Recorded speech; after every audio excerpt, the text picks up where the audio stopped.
Mods are an important part of any game, but for Bonelab it's a completely different story. They allow you to explore new worlds, with new weapons, wearing new people's skin, and they also make you play the game for more than the 3 hours that is the campaign. These next few mods are my current favourites. You should definitely check them out, because I put all the links in the description. Also, you can join my new Discord, where you can suggest mods and other video ideas, and also show me what you've been wasting your own time on. Anyway, please enjoy the properly scuffed video. Starting off with what you came here to see, we have the Cursed Glock pack, and it couldn't have been more on point than that. The first one I checked out is called the Deep Fried Glock, because it's just a regular Glock, where all the textures and audio have been, well, deep fried. Of course, the only reasonable place to take this idea is to make another one where the only difference is that the Glock's textures are now literally deep fried. Next we have the Glock Transitional, which is a Glock with a trans flag on it that fires at the rate of an SMG, which is pretty cool, but it ain't nothing yet. Next we have my favourite of all, the Glock 12 gauge, which fires buckshot rounds. The best and worst part is that you have to pull the slide back and forward like a pump shotgun to fire the next round, which is pretty genius but also pretty stupid. Make up your own mind, I'm not your dad. We also have yet another Glock called the 50 caliber Glock, which basically hits so hard the recoil goes not up, but down somehow.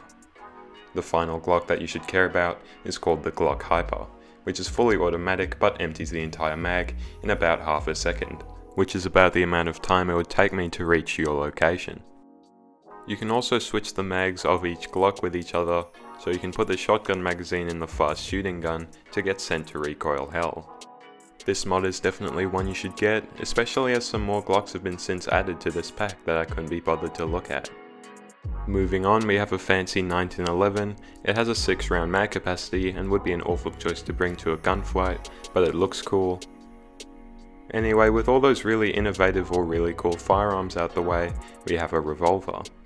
It's better than the one I used in the last mod video because it actually works like a normal revolver, and it definitely gets the job done, so I guess it gets the 3rd place medal, also known as a disappointment. Moving on to the new category I made up just now, we have things that explode violently to near game breaking levels. The first weapon on this list is the RPG mod, and it's pretty self-explanatory. You load in a rocket, prime it, and then hit your target so hard the game can't be bothered rendering them anymore. You can also use it to rocket jump really long distances, or go for a spin in the vomitorium if you shoot it near you while in a car. The other item in this category is the M67 grenade, which is also pretty simple.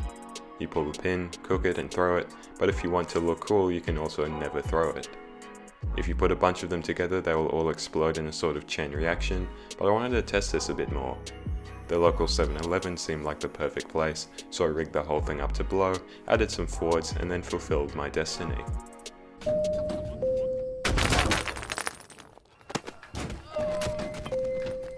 I also covered a fort with grenades and threw them at enemies, filled a shopping cart with them, and also operated on a Ford who couldn't stand up anymore on the 7-Eleven counter. If you're wondering why I'm dressed in a tuxedo with gloves, it's an avatar mod which makes you Agent 47 from one of my favourite franchises, Hitman. There's a version with tie physics and one without, which I prefer because it is much harder to remain snappily dressed when your tie is flapping around at Mach 1. And yeah, this. Also, really quickly, I'd like to show you what me trying to film some footage for these videos usually turns into. First I'll use the actual mod item, and then figure out any other uses it might have.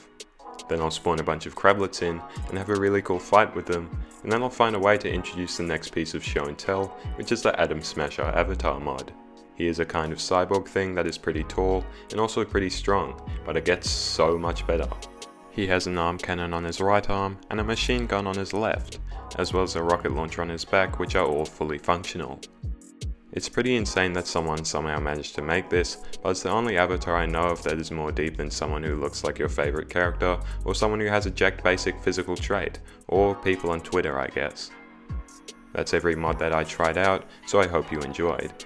Be sure to let me know of any other mods that you want made fun of in a light-hearted fashion, but anyways, I'll see you next time.